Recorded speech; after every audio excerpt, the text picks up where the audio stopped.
अरे जो भी बनेंगे अपने दम पे बनेंगे, किसी का सहारा नहीं लेंगे। मुझ पे नजर रखना मेरी जान, माँ कसम नजारा बदल देंगे।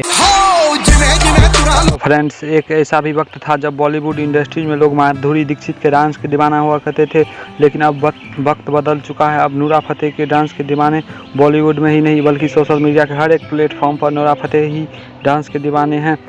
नूरा मानती है कि बॉलीवुड में आइटम सॉन्ग को एक बॉलीवुड सॉन्ग की तरह नहीं बल्कि डांस परफॉर्मेंस की तरह देखा जाता है। लोग उनके डांस देखते हुए पलक झपकना भी नहीं चाहते। नूरा की फ्लेक्सिबिलिटी और उनकी अदाएँ और उनकी मासूम सी सूरत और उनकी बेली डांस ही है जिससे उनके करोड़ों फैंस बन गए हैं। लेकिन एक टाइम था जब नूरा को उनके डांस के लिए मजाक बनाया गया था और बॉलीवुड में भी जगह बनाने के लिए उन्हें बहुत संघर्ष करना पड़ा। नमस्कार दोस्तों, मेरा नाम सुमित है। आप सभी का स्वागत है अनग्रेजुएट लाइफ स्टाइल में। हम इस वीडियो में नूरा फतेही के संघर्ष से लेकर बॉलीवुड में जाकर डांसर बनने तक की कहानी को आपके सामने रखेंगे और उनकी लाइफ में जुड़ी कुछ बहुत सी इंटरेस्टिंग बातें भी जानेंगे। तो वीडियो में एंड तक ज़रूर बने रहे। चैनल पर नए होंगे तो चैनल को सब्सक्राइब जरूर कर दीजिएगा। चलिए वीडियो शुरू करते हैं।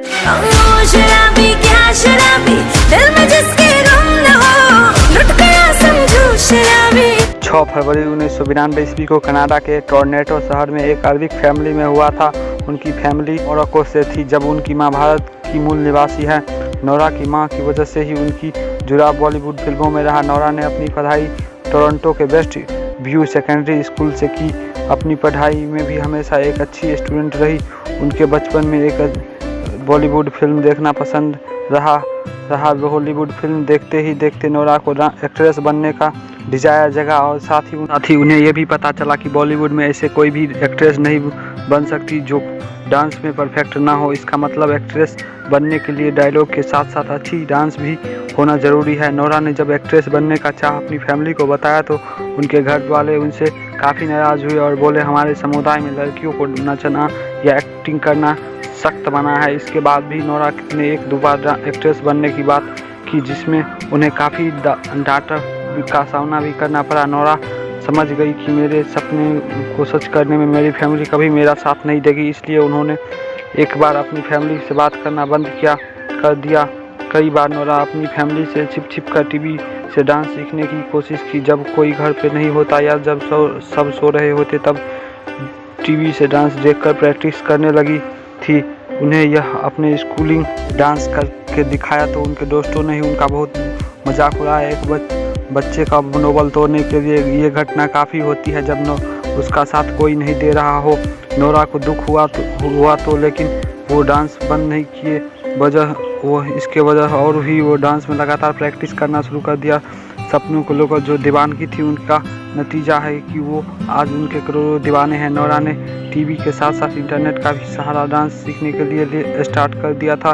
कुछ समय बीता और वे हाई स्कूल में आई और वे हाई स्कूल में एक डांस कंपटीशन में हिस्सा लिया।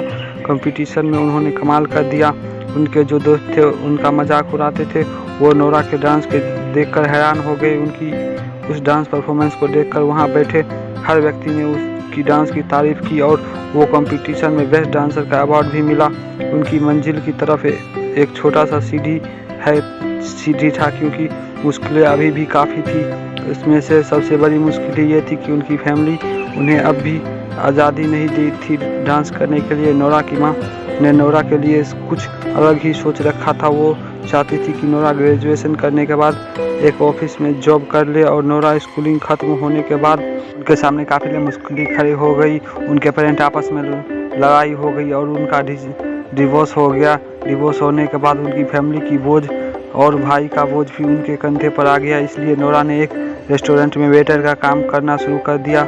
जॉब के साथ वो मॉडलिंग का भी कर रही थी। साथ उन्होंने टोरंटो के यॉर्क्स यूनिवर्सिटी में एडमिशन ले लिया, पर वे अपनी कॉलेज की क्लास बहुत कम अटेंड किया करती थी।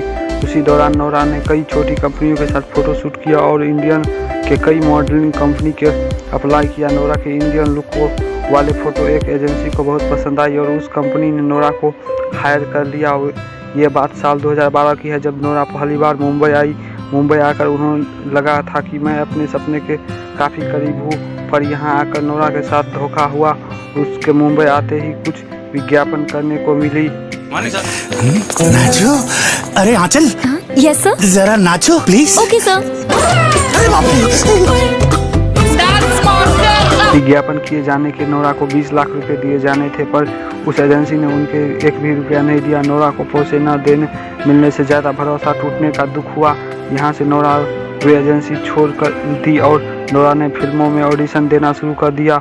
उन्हें ऑडिशन देने में भी काफ़ी कठिनाई आ रही थी, क्योंकि उनकी हिंदी ठीक नहीं थी। वो रात भर जागकर अपनी हिंदी को सुधारने में लग गई। एक लाइनें याद करती, फिर भी उनकी हिंदी ठीक न होने की वजह से उन्हें रिजेक्शन का सामना करना पड़ता था। कई बातों उन्हें मजाक का सामना भी करना पड़ता था। नोरा ने एक दो नहीं बल्कि बहुत सारे ऑडिशन में रिजेक्शन का सामना किया। नोरा को समझ आ गया कि हिंदी अच्छे करके ही मुझे ब्रेक नहीं मिलेगा, इसीलिए उन्हें एक हिंदी क्लास और एक एक्टिंग क्लास ज्वाइन कर ली। समय के साथ उनकी प्रैक्टिस और मेहनत रंग लाई और उनकी हिंदी भाषा पर भी पकड़ अच्छी हो गई।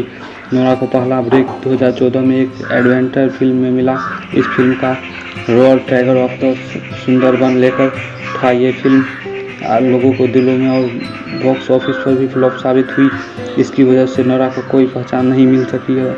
उनका स्ट्रगल अभी भी जारी था। नोरा को बॉलीवुड फिल्म में काम नहीं मिल रहा था, इसीलिए किसी ने उनके सलाह दिया कि तुम्हें साउथ इंडस्ट्री में भी ट्राई करना चाहिए। अपने दोस्तों की बात मानकर वो साउथ फिल्में में भी ऑडिशन देने लगी। किसी एक्ट्रेस के रूप में तो नहीं, पर उन्हें आइटम सॉन्ग का ऑफर आया। अब लोग उन्हें ये सलाह देने लगे कि तुम अगर आइटम सॉन्ग करोगी तो तुम्हारी पहचान एक डांसर की हो जाएगी। इसके बाद तुम्हारा करियर एक आइटम सॉन्ग डांस की तरह ही हो जाएगा। इसलिए ऐसा क्यों कई मॉडल्स के साथ हो चुका है, पर इस नोरा का फैसला लिया ऐसा एक्ट्रेस मुझे काम भी नहीं मिल रहा। मेरे आइटम सॉन्ग हिट हुए तो मुझे पहचान ज़रूर मिलेगी। इसके बाद हुए अपना पहला डांस टीम मूवी के लिए उनका ये डांस लोगों को पसंद आई और उन्हें कई आइटम सॉन्ग करने की ऑफर आई, जिसमें उनका बाहुबली मूवीज में किया गया, मनोहरी सॉन्ग पर किया गया डांस पसंद किया गया। बॉलीवुड फिल्मों में कुछ सॉन्ग करने के बाद कुछ नोरा को इतनी पहचान मिल गई कि उन्हें बिग बॉस के रियलिटी शो में इनवाइट किया गया। इस शो को करने के बाद नोरा के ज़िंदगी में टर्निंग पॉइंट का काम किया, क्योंकि बिग बॉस की TRP हाई रहती है, इसलिए वहाँ नोरा को काफ़ी पहचान मिली और वे शो अपने नाम से कुछ तो नहीं कर सकी, लेकिन शो के वजह से उनके क्यूटनेस के लाखों फैंस बन गए। लेकिन अभी उनका असली टैलेंट बॉलीवुड के सामने आना बाकी था। इसके बाद नोरा की हाई सुंदर एक म्यूजिक एल्बम में काम करने का मौका मिला। नवंबर 2017 में रिलीज हुआ ये सॉन्ग काफ़ी पसंद किया गया। इस सॉन्ग में कुछ ही दिनों में यूट्यूब पर 100 मिलियन व्यूज़ क्रॉस कर लिया। नोरा को इसके बाद 2018 में सत्यमेव जयते मूवीज़ के एक आइटम नंबर करने को मिला। इसी सॉन्ग का नाम था दिलबर दिलबर। इस सॉन्ग के बाद नोरा को अलग ही पहचान मिल गई। इस सॉन्ग को देखकर लोग समझ गए कि नोरा बहुत हाई लेवल की डांसर है, वो बहुत आगे जाएगी। सत्यमेव जयते एक सेमी हिट मूवी साबित हुई, जिसमें नोरा को डांस की भी एक वजह रहा। इसके बाद नोरा के पास कई सारे ऑफर्स आने लगे। इसके बाद 2019 में बाटला हाउस मूवी में ओ साकी साकी सॉन्ग पर किया गया डांस भी लोगों को बहुत ज़्यादा पसंद आई। नोरा का डांस सिर्फ लोगों को ही नहीं बल्कि डायरेक्टर और प्रोड्यूसर को भी बहुत भाया, जिसके वजह से स्ट्रीट डांसर मूवी में उनके एक अहम रोल मिला। ये सभी जानते हैं कि स्ट्रीट डांसर मूवी में गर्मी सॉन्ग पर किया गया डांस कितना कमाल का था। गर्मी सॉन्ग के अलावा विकी कौशल के साथ किया गया सॉन्ग पछताओगे सॉन्ग भी 2019 में बेस्ट सॉन्ग में एक रहा। जो तुम जाओगे, जो तुम जाओगे, जो तुम जाओगे, ओ मुझे छोड़